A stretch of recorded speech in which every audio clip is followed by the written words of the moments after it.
He said it was the market, he said the buyers disappeared, and he said that the industry was crashing. But here's the truth, his business wasn't dying because of the market. It was dying because of the stuff that he could control and didn't.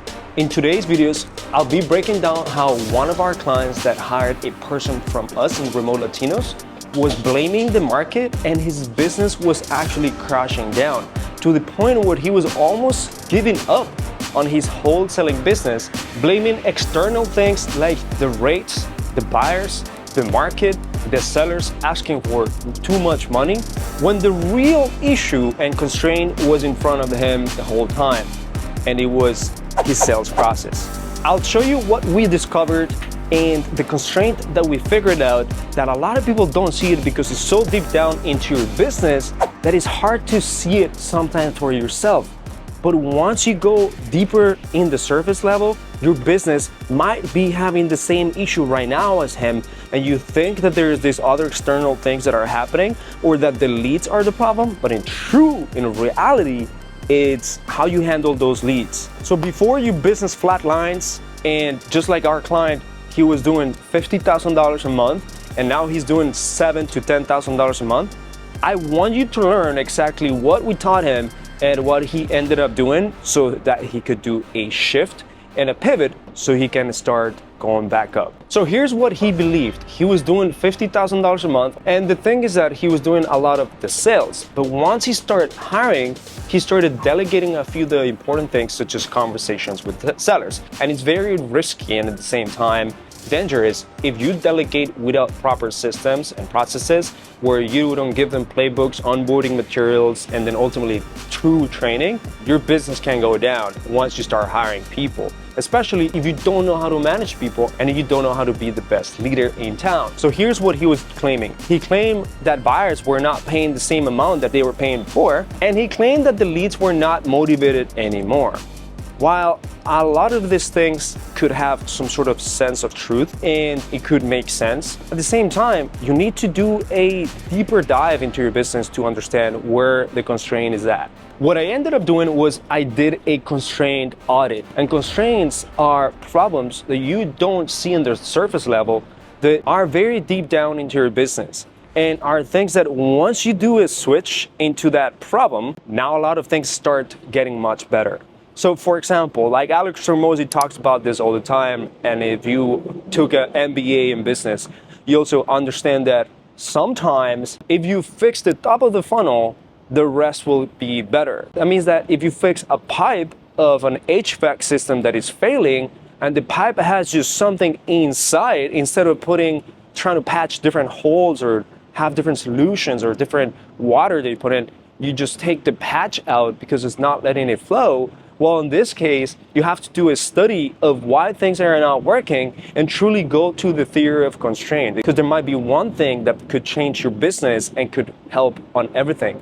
So for example, sales, if he had a methodology on how to sell people emotionally rather than logically, and instead of going on the sales goals on a logical way and focusing on the price and focusing on the property, he would focus on the person itself. This would also impact the conversations that he would have with the sellers, the conversations that he would have with the buyers, and then ultimately will increase his closing ratio so that it doesn't matter what marketing channel he is doing, whether that's cold calling, SMS, whatever, or PPC, he would convert more by now having a conversation based on results and based on the emotional, personal part, as opposed to price and logical things. Because a lot of people really buy more emotionally, or in this case, sell, rather than logical. And it's hard to convince logic, but it's easier to convince emotions. So we did an audit on the marketing sources. We did an audit on his lead response time. We did an audit on the sales conversations that he was doing and understanding the conversations that he himself as a founder was actually having with sellers and his team also, the follow-up sequences, and we realized that 80% of that leads were never really followed up properly. We realized that there was no consistent sales framework and lots of, hey, what do you want for it? They would actually have a form that would start qualifying the seller, and instead of qualifying the seller emotional, personal part, they would qualify the property. And he had a really good pitch and value proposition because he would work mostly with pre-foreclosures and people that were really going to lose the house really, really quickly. And he would go for like, hey, you're gonna be getting some equity, like not everything is lost. And his value proposition was really good. But in reality, what was more important, it doesn't matter if you have the best solution in town, if they're not able to fully know that you're understanding them in a deep level, and they only see you as a vendor or as a service, then they would compare you with everyone else. It doesn't matter if you have a really good product. So your biggest differentiator here, it turns out to be your marketing before you get on a call with them. And when you get in the call with them, that's the biggest differentiator. That's the next biggest differentiator. You become now a servant to them.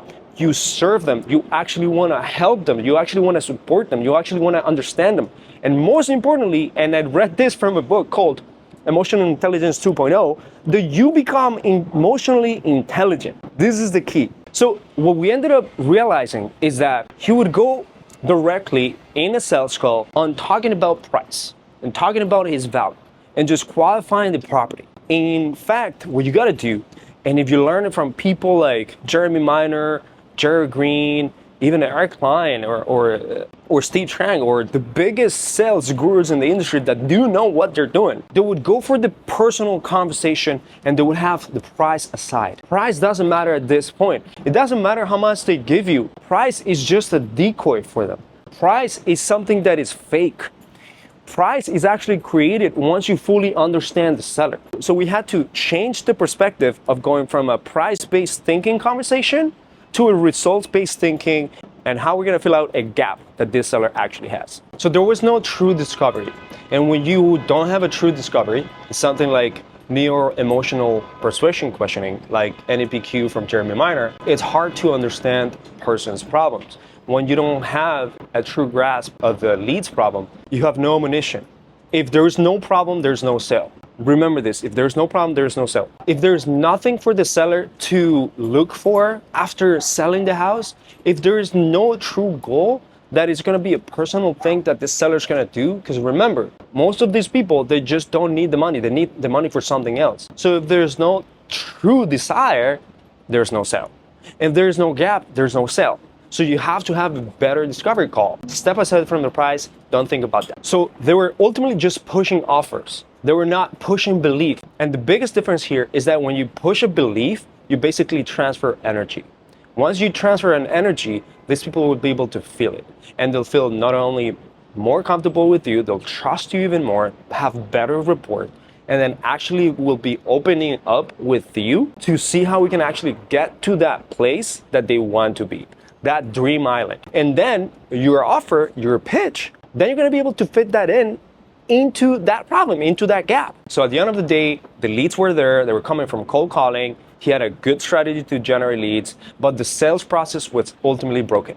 So we put together a playbook and a few of the masterclasses that we put together here on YouTube channel, and he was able to take it. Now he's going to introduce that to his team and then ultimately use that for training. And now because we help with that too, and we have partners like NEPQ for real estate from Joan Land and Jeremy Miner, we'll be able to actually get into weekly calls or daily calls on sales, and our team at Hustle Media, client success coaches, will be able to support that. So we installed an NEPQ discovery system where he is now going to have this discovery part, have a sales training. We built an automated system that had about 17 plus touches in 2 months and followed up with that lead in 6 to 12 months so that he will reactivate leads. We also will build a reactivation campaign so that the sellers that haven't been able to sell their house, now with the reactivation campaign, that would say something like, hey, I was just thinking about you and our conversation that we had a couple of weeks ago. I just came up with another way to ultimately help you sell your house. I'm not sure if you're still looking to sell your house, but I thought about giving this to a few homeowners. So let me know and reply to this text. And if not, that's okay too. So this would reactivate people, and then you'll have a discovery call with those people and actually understand their current gaps. And we made sure that his lead managers and acquisition were actually trained and fully onboarded with systems and playbooks. This is very important that he becomes a better sales manager. And what were the results? He went from dying to actually scaling and then being able to reinvest back his profits. Now, this guy was just not able to understand that the issue was not the market, but the issue was internal. And sometimes is that people are not better than us. They're just doing something different that we're not currently doing. And they know something that we currently don't know, or they believe in something that we currently don't believe, and that's okay.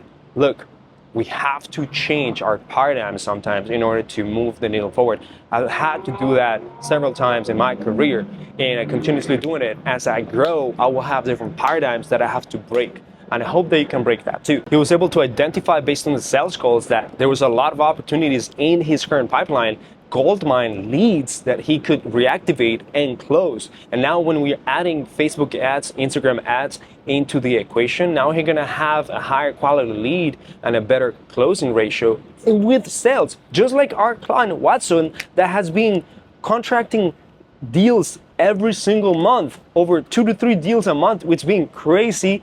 And you can actually see the interview that we had with him just because he had a true sales methodology that helps him actually understand the sellers in a deeper level. The lesson here is that you actually have more control than what you think. The market is never a bottleneck. In reality is that you become the bottleneck and your mindset becomes the bottleneck. It's your systems, it's your process, and it's the people that you have hired. And ultimately, your brain. When you blame the market and external things, you lose power. You lose control. You're basically giving it away to things that are not even meaningful enough for you. So if you control your inputs, you control your thoughts, you become more emotionally intelligent, you actually have follow-up and better tonality with the sales. You have better messaging and better questions for these people to actually feel true to themselves and open up with you, then you're gonna have a better lead. So if you've been blaming the audit, I don't blame you. That happens. But it's time to end that thing right now. So if you've been interested about getting better leads, better processes, better deals, and motivated sellers that come talk with our team. Maybe it's a time for you to actually do it. And drop a comment in this YouTube channel with the things that you ultimately learned, the things that you're kind of struggling with. I'd be more than happy to do a free audit and a hot seat about your business and understand your current constraints. So you're not alone, guys, and I hope that you like this episode, this video. It's just something I came up with that I wanted to just talk about, more off the cuff. So let's crush it. Let's go. This is your year. Let's go.